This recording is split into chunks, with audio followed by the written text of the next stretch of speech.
Tinitingnan niya ng ayos ito. Nakatingin din ito sa kanya. Isang batang babae. May kulay berde na mata. At may berde din sa buhok nito. Sa isip ni Sojun ay isang bata.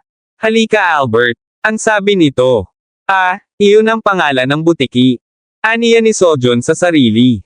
Nag-aalinlangang nag-hi si Sojun.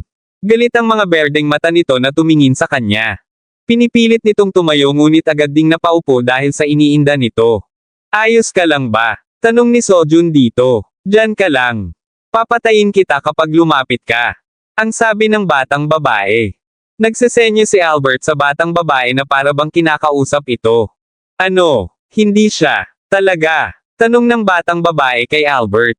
Nakatingin si Sojun sa mga ito at napapatanong ito sa sarili kung naiintindihan ba nito kung anong sinasabi ng butiki.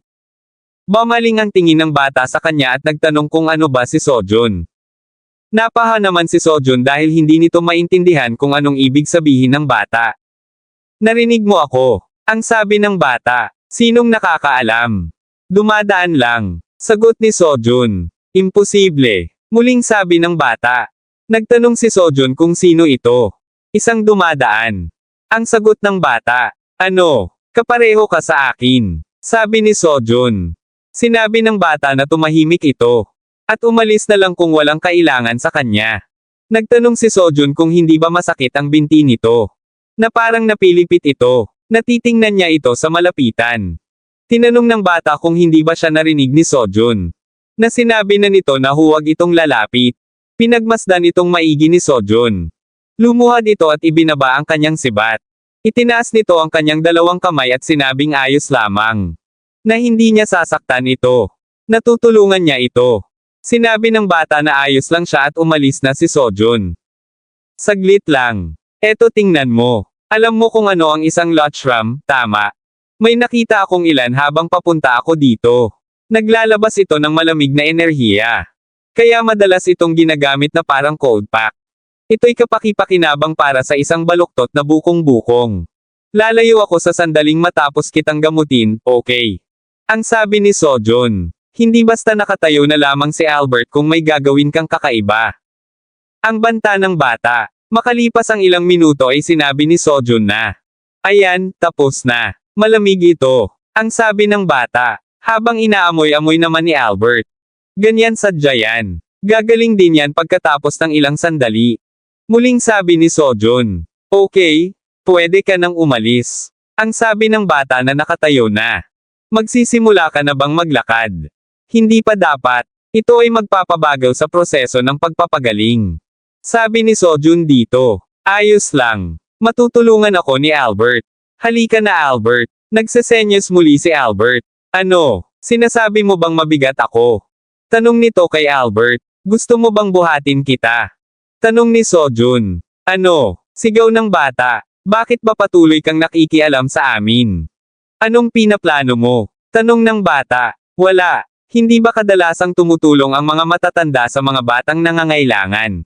Sagot ni Sojun dito. Sa isip ni Sojun ay parang wala itong guardian. Saglit na natigilan ang bata at nag-isip. Sige. Pero hanggang sa makalabas lang tayo sa kagubatan na ito. Ang sabi nito. Habang buhat ito ni Sojun ay tinanong nito kung anong pangalan nito. Sinagot naman ito ng bata at sinabing Elise. Elise. Magandang pangalan yan. Ang sabi ni Sojun. Ikaw naman. Tanong ng bata. Ako. Lee Sojun. Sagot ni Sojun. Kakaiba yan. Anong klaseng pangalan yan? Ang sabi nito. Si Albert, kaibigan mo. Muling tanong ni Sojun. Hindi, tagapaglingkod ko siya. Sagot ni Elise. Kung tagapaglingkod mo siya. Ibig sabihin pinaamo mo ang isang halimaw. Muling tanong ni Sojun. Maaring masabi mo iyan. Sagot ni Elise. Ayos ah. Kung gayon isa kang salamangkero o ano? Tanong ni Sojun. Nagulat si Elise sa tanong na ito ni Sojun. Sa isip ni Sojun ay mana. At makabuluhang halaga nito. Kung gayon, huwag kang kumilos. O papatayin kita. Ang sabi ni Elise. Okay. Hindi ko akalain na ganito ka-agresibo ang magiging reaksyon mo. Ang sabi ni Sojun. Alam kong nilapitan mo ako ng may lihim na motibo. Sa pamamagitan ng pagsuyo kay Albert. Katulad ka lang din ng iba. Muling sabi ni Elise. Nagulat si Sojun nang may nakita siyang paparating na bagay sa kinatatayuan nila. Agad siyang yumuko at umiwas dito. Tumingin sila sa bagay na tumusok sa puno. Isang arrow. Sabi ko na nga ba isa itong bitag? Ang sabi ni Elise. At inatake ang lalaki sa tabi. Napasigaw ang lalaki. Ikinuyom ni Elise ang kanyang kamao. At muling inatake ang lalaki. Tumalsik ito. Gulat na gulat si Sojun. Makapangyarihan ito. Ito'y kahit paano ay kasing lakas ni William Taylor. Biglang may pasugad na aso na kulay pula ang mata. Albert! Sigaw ni Elise. Mabilis na sumangga si Albert. Puno ng kapangyarihan ang katawan nito. May espada, panangga at helmet na ito. At nakipaglaban sa aso. Tinawag mo sila, hindi ba? Sigaw ni Elise kay Sojun. Ano? Tanong ni Sojun. Natukso mo ako sa isang bitag. Galit na sabi nito. Anong pinagsasabi mo? Hindi. Ang sabi naman ni Sojun. Puno ng mahika ang kamay nito. Tumahimik ka. Alam kong isa ka sa kanila. Galit na sabi nito. Mamatay ka. Sigaw nito. At inatake si Sojun. Mabuti na lang at nagawang iwasan ito ni Sojun. Habang nakatingin siya kay Elise ay may napansin siya. Sa isip ni Sojun ay anong meron sa lalaki. Namumula ang mga mata nito. May hawak na palakol. At naghahandang umatake kay Elise. Habang si Elise naman ay walang kamalay-malay na nagagalit pa din kay Sojun. Elise, sigaw ni Sojun. At sinanggahan ni Sojun ang pag-atake ng lalaki. Nagulat naman si Elise nang makita ito. Sino ka? Pasiga na tanong ng lalaki. Linya ko yan. Sagot ni Sojun. At buong lakas na inatake niya muli ito. Sinusubukan mo bang patayin ang babaeng ito? Tanong ni Sojun. Habang nakadiin ang sibat niya sa sentido ng lalaki. Napasigaw ang lalaki sa sakit. At inatake muli ito ni Sojun. Ayos. Na-knockout na siya. Ang sabi ni Sojun. Si Elise naman ay hindi makapaniwala. Bakit? Bakit mo ako tinutulungan? Tanong ni Elise. Hindi ba kita dapat tulungan? Sagot ni Sojun. Wala ka ba talagang alam tungkol sa akin? Tanong ni Elise. Talaga bang wala kang alam tungkol sa akin? Parang may narinig akong kakaiba banda doon. Saan? Umalis muna tayo dito, marami pang dadating. Ang sabi ni Elise, habang buhat ito ni Sojun. Ay puno ng kapangyarihan ang kamay nito. Kulay itim na may berde. At itinapat sa dalawang lalaki. Anong ginawa niya? Aniya ni Sojun sa sarili. Ikaw. Ang sabi ni Elise, kumapit ka, kundi mahuhulog ka. Ang sabi ni Sojun. Sige. Muling sabi ni Elise. At napasigaw ito. Nang mabilis na tumakbo si Sojun. Itigil mo na. Sigaw ni Elise. Bakit? Tanong ni Sojun. Hindi makasabay si Albert. Sagot ni Elise. At tumingin sila kung nasaan si Albert. Lumuluha ang mga mata nito habang humahabol sa kanila. Bakit ba napakabilis mo? Tanong ni Elise. Ako ay tiwala na kaya kung tumakas papalayo. Sagot ni Sojun. Bakit mo ako tinulungan? Muling tanong ni Elise. Nagtatanong ka ba kung bakit? Hindi ba normal sa isang matanda na tulungan ang batang nasa panganib? Sagot ni Sojun. Yun lang. Kung isa akong normal na bata. Ang sabi ni Elise. Kahit hindi, bakit ba sila porsigidong patayin ka? May ginawa ka bang masama? Tanong ni Sojun. Wala akong ginawang masama. Kahit isa. Sagot ni Elise. Pinagmamasdan ito ni Sojun. At ganun din ito dito. Kung ganoon, ano ba ang nangyari? Muling tanong ni Sojun. Mayroong isang propesiya. Sabi ng isang baliw na propeta. Nasisirain ko daw ang mundo. Sagot ni Elise. Sisirain. Ang mundo. Gulat na tanong ni Sojun. Gusto ka nilang patayin dahil lang dyan. Dagdag pa nito. Naglagay ng pabuya ang hari sa ulo ko. Kaya, kailangan mo nang umalis. Ang sabi ni Elise. Saan ka pupunta? Teka, di ba ang sabi ko tutulungan kita? Ang sabi naman ni Sojun dito. Napakakulit mo. Gusto mo bang mamatay? Inis na tanong ni Elise. Bakit mo naman papatayin ang isang taong gusto kang tulungan? Sagot ni Sojun dito. Hindi ako, kundi ang mga bounty hunters na naghahanap sa akin. Walang problema kung maghihiwalay tayo ngayon. Binura ko ang mga alaala nila. Ang sabi ni Elise. Sa isip ni Sojun ay binura nito ang alaala ng mga ito. Teka, hindi pa ako nakakarinig ng mahika na ganyan. Ang sabi ni Sojun. Hindi yun mahika. Isa iyong sumpa. Ang sabi naman ni Elise. Isa ka bang witch? Tanong ni Sojun dito. Sa wakas nalaman mo na. Parang hindi mo rin alam ang propesiya.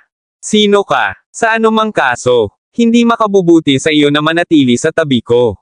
Sabi ni Elise. Hindi makapagsalita si Sojun. Hindi nakakagulat na naisip niyang pamilyar ang sitwasyong ito. Ibig sabihin may witch pa bukod kay Ciela. Hindi, teka. Tumigil ka Sojun.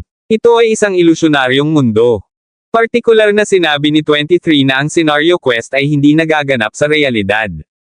Sa kasong ito, nangangahulugan na ang babaeng ito ay hindi hihigit sa isang virtual na nilalang. Umalis na tayo Albert. Aya ni Elise dito. Kung kakaisipin. Hindi na dapat makisali pa si Sojun dito kung wala itong kinalaman sa quest. Ngunit isang witch na hinahabol ng mga tao. Isang sitwasyon kung saan wala itong maaasahan. Kahit anong pilit niyang pumikit dito. Sobrang pagkakapareho. Tutulungan kita. Ang sabi ni Sojun kay Elise. Sinabi ko na sayo. Gago ka. Hindi mo ba ako narinig? Gagawin mong kaaway mo ang buong mundo kung tutulungan mo ako. Sabi ni Elise, ayos lang. Magiging perpekto ito para sa pagsasanay sa paglalakbay. Muling sabi ni Sojun. Nagngangalit naman si Elise. Itinapat nito ang kanyang kamay na may mahika.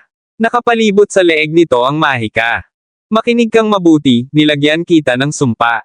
Lilipad ang ulo mo kung magsisinungaling ka. Kaya kung ayaw mong mamatay, sagutin mo ng walang anuman kundi ang katotohanan. Ang sabi ni Elise, nakakadismaya. Hindi ako nagsinungaling sa'yo kahit isang beses. Ang sabi naman ni Sojun. Anong pinaplano mo? Tanong ni Elise. Wala akong pinaplano. Sagot ni Sojun. Kung gayon, bakit mo ako tinutulungan? Muling tanong ni Elise. Dahil gusto ko. Sagot ni Sojun. Wala kang kahit anong lihim na motibo. Tanong ni Elise. Wala. Sagot ni Sojun. Kung gayon, kaninong panig ka? Tanong ni Elise, napamulagat si Sojun. Lumuhad ito. Sabi ko sa'yo tutulungan kita. Nasa panig mo ako. Ang sabi ni Sojun. Hindi makapaniwala si Elise. Tinanggal na nito ang mahika na nakapalibot sa leeg ni Sojun. Napatingin si Sojun kay Elise dahil may binubulong ito. Kakaiba ka. Bulong nito. Hindi ba pwede? Tanong ni Sojun. Gawin mo ang anumang gusto mo. Sagot ni Elise, saan tayo patungo ngayon? Tanong ni Sojun habang buhat si Elise. Kailangan muna nating makaalis sa kagubatan na ito. Mukhang nalaman ng mga tao na nandito ako. Pinauna ko si Albert para magmanman. Kaya't patuloy tayong gumalaw habang naghahanap tayo ng mga lugar na mapagpapahingahan. Lee, sagot ni Elise, Lee Sojun. Nakalimutan mo na agad. Sabi ni Sojun, mahirap lang bigkasin. Karamihan ay hindi man lang maalala ito. Sigaw ni Elise, tanda ko ang pangalan mo. Elise, natatawang sabi ni Sojun. Hindi yan ang pangalan ko. Sagot nito, ano? Kung gayon ano ang totoo mong pangalan? Tanong ni Sojun, Persebet. Ang totoo kong pangalan ay Ersebet. Sagot nito, Persebet. Parang tunog pangalan ng hiyas yan. Ang sabi ni Sojun, itigil mo na ang papuri sa akin. Ito ay hindi ka nais-nais. Ang sabi ni Ersebet, ito ay isang impresyon lamang. Napakasama mo. Ang sabi naman ni Sojun. Pagsisimula ng scenario quest. Tulungan si Ersebet na makatakas sa kagubatan. Ang sabi ng system. Napatigil si Sojun sa notifikasyon ng system. Oh, hindi na nakakagulat na walang anumang mga abiso sa ngayon. Pagdinig sa pangalan nito, ay sigurado na trigger ang kondisyon. Salamat sa Diyos halos patapos na ito. Bago pa man ito nagsimula. Oy, karaniwan ba ang mga witches sa mundong ito? Tanong ni Sojun. Anong mundong ito? Nagtatakang sagot ni Ersebet. Wala, kontinente. Isla. Peninsula. Muling tanong ni Sojun. Imposible. Hindi mo man lang ba alam kung nasaan tayo? Gulat na sagot ni Ersebet. Nasa kagubatan tayo sa labas ng kaharian ng Le Mans. Ang gitnang kaharian ng Midheim. Saang mundo ka ba galing? Hindi mo man lang alam ang pangalan ng kontinente. Kahit si Albert ay alam din ang ganito.